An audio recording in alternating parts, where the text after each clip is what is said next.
Good morning छात्रों। आज 11वीं क्लास के इकोनॉमिक्स की क्लास में आपकी ऑनलाइन क्लास में स्वागत है। हम अब तक आपकी इकोनॉमिक्स के पहले पाठ का अध्ययन कर रहे थे, जो पिछली वीडियो जो पूरा हो गया है, और आज हम कर रहे हैं इसका सेकंड पार्ट। और सेकंड पार्ट में हम पढ़ेंगे आंकड़ों का संकलन। विद्यार्थियों, जैसे कि आपको पता है कि आप पिछले चैप्टर में सांख्यिकी के बारे में पढ़ा था, और सांख्यिकी में हमने दो रूपों में पढ़ी, बहुवचन के रूप में और एकवचन के रूप में। मैं आपको फिर रिवाइज करा देता हूं कि बहुवचन के रूप में आंकड़ों के समूह, तथ्यों के समूह को हमने सांख्यिकी कहा था, और बहुवचन के रूप में उनकी विधियां, आंकड़ों की विधियों को हमने सांख्यिकी कहा था। तो जो एकवचन के रूप में जो आंकड़ों का संकलन, बहुवचन के रूप में आंकड़ों के समूह, डाटाज, तथ्यों के समूह को आंकड़े कहता है, और उनको संकलन, उनको इकट्ठा करना।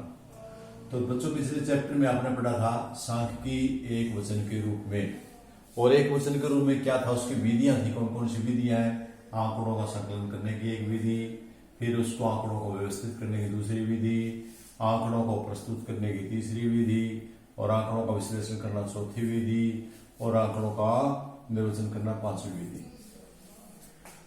कोई भी अनुसंधानकर्ता जब भी आंकड़े एकत्रित करेगा, अपने किसी भी अनुसंधान के लिए प्रयोग करेगा, सांख्यिकी का आंकड़ों का प्रयोग करेगा, तो सबसे पहले आंकड़ों का संकलन करेगा कि आंकड़े कहाँ से लेने हैं, फिर उसके बाद उनको व्यवस्थित करेगा, दर्शाएगा, फिर आंकड़ों को प्रस्तुत करने का तरीका किस तरह से प्रस्तुत करेगा, यह हमने पिछले चैप्टर में डिटेल से पढ़ा था।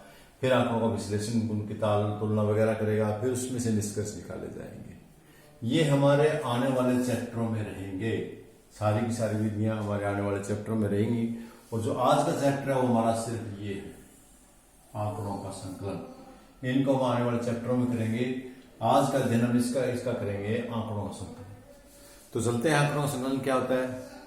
जैसे कि नाम से पता है, आंकड़े मीन तथ्य, संख्यात्मक तथ्य। संकलन इकट्ठा करना, आंकड़ों को इकट्ठा करना या आंकड़ों को एकत्रित करना, आंकड़ों का संकलन कहलाता है। तो आंकड़ों का हम अध्ययन करेंगे। आंकड़ों का संकलन नामक पाठ का अध्ययन हम दो भागों में करेंगे। नंबर 1, आंकड़ों के स्रोत कौन कौन से हैं। नंबर 2, आंकड़ों की संकलन की विधियां कौन कौन सी हैं। आंकड़ों के संकलन के स्रोत कौन से, आंकड़ों के संकलन की विधियां कौन कौन सी है। आज की वीडियो में हम संकलन की विधियों का नहीं करेंगे, इसको अगले वीडियो के लिए छोड़ देते हैं। आज हम इस पर चलते हैं, इस टॉपिक पर। तो आंकड़ों के स्रोत कौन कौन से हैं? एक है प्राथमिक स्रोत, और नंबर 2 है द्वितीयक स्रोत। अब ये समझने वाली बात है। जो आंकड़े हम इकट्ठे करने हैं, आंकड़ों की हमें जरूरत पड़ती है। क्यों पड़ती है? जैसे कि मान लिया आजकल कोरोना का टाइम चला है, कोरोना के टाइम में आप हर रोज देखते हैं कि कोविड के इतने केस आए, उनमें से इतने डेड हो गए, इतने उपचार करा रहे हैं, और इतने ठीक होकर चले गए हैं। ये सारे के सारे कहाँ से हैं? हर हॉस्पिटल से, हर जगह से आंकड़े एकत्रित लेके पूरी रिपोर्ट बना करके आपको दी जाती है। तो इस रिपोर्ट को जानने के लिए सबसे पहले क्या करते हैं, ये हर जगह से अपने हर प्रकार के आंकड़े इकट्ठे करते हैं, फिर उनको व्यवस्थित करते हैं, प्रस्तुत करते हैं, फिर विश्लेषण करते हैं, और फिर ही हमें निष्कर्ष तक पहुंचाते हैं। तो जो आज मैं आपको सिर्फ यही करा रहा हूं कि आंकड़ों का संकलन। आंकड़ों का संकलन क्या है कि प्राथमिक स्रोत कौन से हैं, जहां से पहली बार, जिस जगह से पहली बार आंकड़े लिए जाते हैं, या वह संस्था जो आंकड़े खुद प्रदान करती है, जहां के आंकड़े हैं और वहीं से आंकड़े लिए जाते हैं, उसको हम प्राथमिक आंकड़े कहते हैं। जैसे कि मुझे किसी स्कूल के आंकड़े चाहिए और उसी स्कूल में जाकर उस स्कूल से आंकड़े लेता हूं, तो प्राथमिक स्रोत कहलाता है।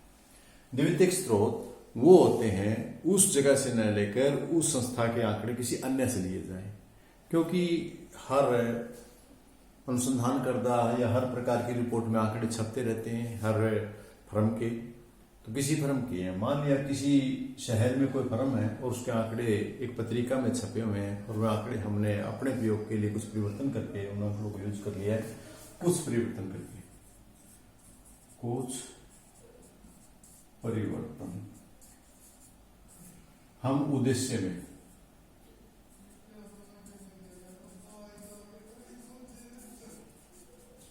हमने अपने उद्देश्य के परिवर्तन के लिए यदि उन पहले छपे हुए आंकड़ों में कुछ परिवर्तन करके यूज कर लिया है, या यूं कहें कि हम वे आंकड़े उनसे न लेकर किसी अन्य से आंकड़े लिए जाएं। दूसरी बात, ये जो इस जगह से आंकड़े लिए जाते हैं, इस जगह को हम प्राथमिक स्रोत कहते हैं। इस जगह से जो आंकड़े जाते हैं, जो आंकड़े लिए जाते हैं, हमें प्राथमिक आंकड़े कहलाते हैं। और जो द्वितीयक स्थान से लिए जाते हैं आंकड़े, उनको द्वितीयक आंकड़े कहते हैं। ये कहीं से और अन्य से प्राप्त, यानी जो ऑलरेडी पहले किसी ने प्राप्त कर रखे हैं, उन आंकड़ों में अपने उद्देश्य के अनुसार हम परिवर्तन करके यदि यूज कर लेते हैं तो वे द्वितीयक आंकड़े कहलाएंगे।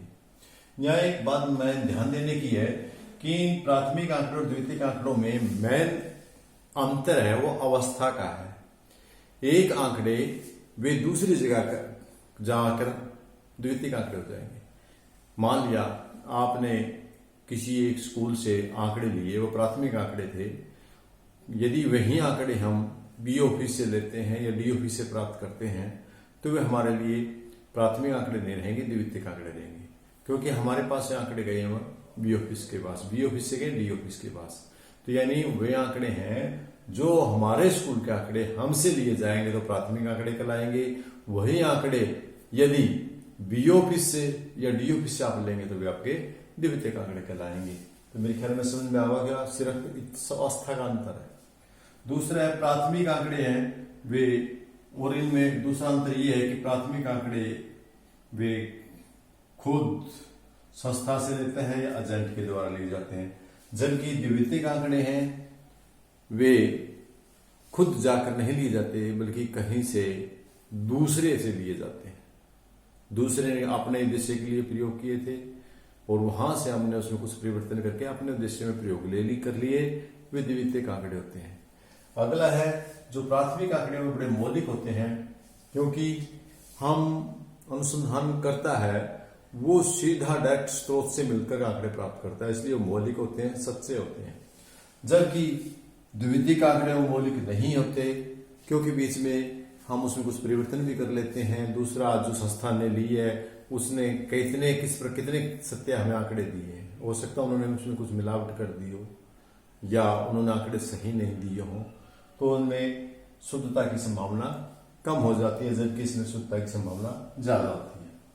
इसके अलावा जो प्राथमिक आंकड़े हैं वे अधिक खर्चीले भी होते हैं और अधिक समय भी लगता है, और अधिक समय बार बार हमें जाए करके स्रोत के पास जाकर के आंकड़े लेने पड़ेंगे, इसलिए हमें समय भी ज्यादा खर्च करना पड़ेगा और उसके साथ खर्चा भी ज्यादा लगेगा और मेहनत भी ज्यादा लगेगी, समय भी अधिक लगेगा।